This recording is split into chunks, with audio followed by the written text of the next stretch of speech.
औज़ु बिल्लाहि मिनश्शैतानिर्रजीम बिस्मिल्लाहिर्रहमानिर्रहीम अल्लाहुम्मा सल्लि अला मुहम्मदिन व अला आलि मुहम्मद कमा सल्लैता अला इब्राहीम व अला आलि इब्राहीम इन्नका हमीदुम मजीद अल्लाहुम्मा बारिक अला मुहम्मदिन व अला आलि मुहम्मद कमा बारकता अला इब्राहीम व अला आलि इब्राहीम इन्नका हमीदुम मजीद रब्बि इश्रह ली सदरी व यस्सिर ली अमरी वहलुल उक़दतम मिन लिसानी यफ़क़हू क़ौली रब्बना ज़िदना इल्मा या मुक़ल्लिबुल क़ुलूब सब्बित क़ल्बी अला दीनिक आमीन। 10 अनवानात के तहत इस्लामी तालीमात 20 मुहर्रमुल हराम। अनवान नंबर 1 इस्लामी तारीख़। हज़रत इब्राहीम अलैहिस्सलाम की दावत।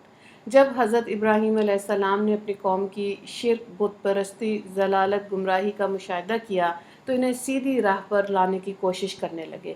सबसे पहले अपने बाप को मुखातिब होकर कहा, अब्बा जान, आप ऐसी चीज़ों की क्यों इबादत करते हैं जो सुनने, देखने और बोलने की भी सलाहियत नहीं रखते। ना वो नफ़ा नुकसान के मालिक हैं, वो चीज़ें बज़ाते खुद बेबस और लाचार हैं, इनमें अपने वजूद को भी बाकी रखने की ताकत नहीं है। ऐसी चीज़ें दूसरों का क्या काम आ सकती हैं। अब्बा जान, सीधी और सच्ची राह वही है जो मैं बता रहा हूँ कि एक अल्लाह की इबादत करो। वही मौत और हयात का मालिक है, वही लोगों को रिस्क देता है, इसी के रहम करम से आखिरत में कामयाबी मिल सकती है। वही हर एक को निजात देने पर कादिर है और वो ज़बरदस्त क़ुव्वत और ताकत का मालिक है।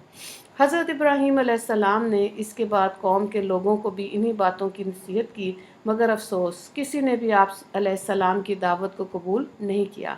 इनके वालिद ने तो यहाँ तक कह दिया कि इब्राहीम, अगर तुम बुतों की बुराई से बाज नहीं आए तो मैं तुम्हें संसार कर दूँगा। फिर पूरी कौम भी हज़रत इब्राहीम अलैहिस्सलाम के ख़िलाफ़ साजिश करने लगी। अनवान नंबर 2 हजूर सल्लल्लाहु अलैहि वसल्लम का मोजज़ा। हज़रत अबू अमामा रज़ी अल्लाह ताला अन्हु से रवायत है कि मक्का में रुकाना नामी एक आदमी था जो बहुत बहादुर और ताकतवर था। रसूल अल्लाह सल्लल्लाहु अलैहि वसल्लम ने इसको इस्लाम की दावत दी तो इसने कहा, मुझे कोई निशानी बतलाओ। तो हजूर सल्लल्लाहु अलैहि वसल्लम ने फरमाया, इसके बाद ईमान लाएगा। तो इसने कहा हाँ। करीब में कांटों का एक दरख्त था जो बहुत ही गुंजान शाखों वाला था। हजूर सल्लल्लाहु अलैहि वसल्लम ने इसकी तरफ इशारा करके फरमाया, इधर आओ। तो उस दरख्त के 2 हिस्से हो गए, एक हिस्सा अपनी जगह रहा और दूसरा हिस्सा हजूर सल्लल्लाहु अलैहि वसल्लम के सामने आकर खड़ा हो गया। रुकाना बोला, ऐसा है तो इसको हुक्म दो कि वापस चला जाए। तो हजूर सल्लल्लाहु अलैहि वसल्लम के इशारे पर वो वापस चला गया। जब वो दोनों हिस्से आपस में मिल गए तो हजूर सल्लल्लाहु अलैहि वसल्लम ने रुकाना से कहा, ईमान लिया, लेकिन वो ईमान नहीं लाया। अनवान नंबर 3 एक फ़र्ज़ के बारे में अपने घर वालों को नमाज का हुक्म देना। कुरान में अल्लाह ताला फरमाता है, आप अपने घर वालों को नमाज का हुक्म करते रहें और ख़ुद भी नमाज के पाबंद रहें। हम आपसे रोज़ी तलब नहीं करते, रोज़ी तो हम आपको देते हैं और अच्छा अंजाम तो परहेज़गारी ही का है। अनवान नंबर 4 एक सुन्नत के बारे में, अल्लाह से रहम तलब करना। अल्लाह ताला से रहम तलब करने के लिए इस दुआ का एहतमाम करना चाहिए। ये दुआ हज़रत मूसा अलैहिस्सलाम ने कोहे तूर पर जाते वक्त पढ़ी थी।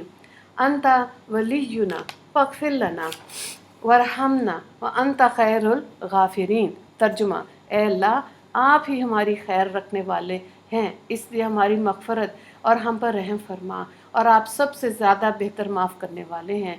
सूरह आराफ आयत नंबर 155। अनवान नंबर 5 एक अहम अमल की फ़जीलत, जहन्नुम से निजात। अबू दाऊद की रवायत है हज़रत मुस्लिम बिन हारिस अत्तैमी रज़ी अल्लाह ताला अन्हु से कि रसूल अल्लाह सल्लल्लाहु अलैहि वसल्लम ने फरमाया, जब तुम मगरिब की नमाज से फ़ारिग हो जाओ तो 7 मरतबा ये दुआ पढ़ लिया करो, अल्लाहुम्मा अजिरनी मिनन्नार, ए अल्लाह, मुझको जहन्नुम से महफूज रखिए। जब तुम इसको पढ़ लो और फिर इसी रात तुम्हारी मौत आ जाए तो जहन्नुम से महफूज रहोगे, और अगर इस दुआ को 7 मरतबा फ़जर की नमाज के बाद भी पढ़ लो तो इस दिन तुम्हारी मौत आ जाए तो जहन्नुम से महफूज रहोगे। अनवान नंबर 6 गुनाह के बारे में, झूठी तोहमत लगाना। कुरान में अल्लाह ताला फरमाता है, जो लोग मुसलमान औरतों को बग़ैर किसी जुर्म के तोहमत लगाकर तकलीफ़ पहुँचाते हैं तो यकीनन वो लोग बड़े बहतान और खुले गुनाह का बोझ उठाते हैं। عنوان نمبر 7 دنیا کے بارے میں، دنیاوی زندگی ایک دھوکہ ہے۔ سورہ فاطر کی آیت نمبر 5 اور 7 سے کا مفہوم ہے کہ قرآن میں اللہ تعالیٰ فرماتا ہے، اے لوگو بے شک اللہ تعالیٰ کا وعدہ سچا ہے، پھر کہیں تم کو دنیاوی زندگی دھوکے میں نہ ڈالے اور تم کو دھوکہ باز شیطان کسی دھوکے میں نہ ڈال دے۔ یقیناً شیطان تمہارا دشمن ہے، تم بھی اسے اپنا دشمن ہی سمجھو، وہ تو اپنے گروہ کے لوگوں کو اس لیے بلاتا ہے کہ وہ بھی جہنم والوں میں شامل ہو جائیں۔ عنوان نمبر 8 آخرت کے بارے میں، پل صراط سے اللہ کی رحمت سے نجات۔ حضرت ابی بکر رضی اللہ تعالیٰ عنہ سے روایت مسند احمد کی، رسول اللہ صلی اللہ علیہ وآلہ وسلم نے فرمایا، قیامت کے دن لوگوں کو پل صراط پر سوار کیا جائے گا تو وہ اس کے کنارے سے اس طرح سے گریں گے جس طرح سے پتنگے آگ میں گرتے ہیں، پس اللہ تعالیٰ جسے چاہے گا اپنی رحمت سے نجات عطا فرمائے گا۔ عنوان نمبر 9 طب نبوی سے علاج، سفر جل پیر کے فوائد۔ ابن ماجہ کی روایت حضرت طلحہ رضی اللہ تعالیٰ عنہ فرماتے ہیں کہ میں رسول اللہ صلی اللہ علیہ وآلہ وسلم کی خدمت میں حاضر ہوا تو آپ صلی اللہ علیہ وآلہ وسلم کے دست مبارک میں سفر جل بہی تھا۔ پھر آپ صلی اللہ علیہ وآلہ وسلم نے فرمایا، طلحہ اسے لو کیونکہ یہ دل کو سکون پہنچاتا ہے۔ عنوان نمبر 10 نبی صلی اللہ علیہ وآلہ وسلم کی نصیحت۔ اس کو عبداللہ بن عمر رضی اللہ تعالیٰ عنہ نے بخاری میں روایت ہے کہ رسول اللہ صلی اللہ علیہ وآلہ وسلم نے فرمایا، میری طرف سے دین کی بات لوگوں کو پہنچاؤ اگرچہ ایک آیت ہی کیوں نہ ہو۔ وآخر دعوانا ان الحمد للہ رب العالمین۔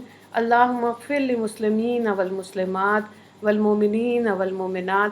السلام علیکم ورحمۃ اللہ وبرکاتہ۔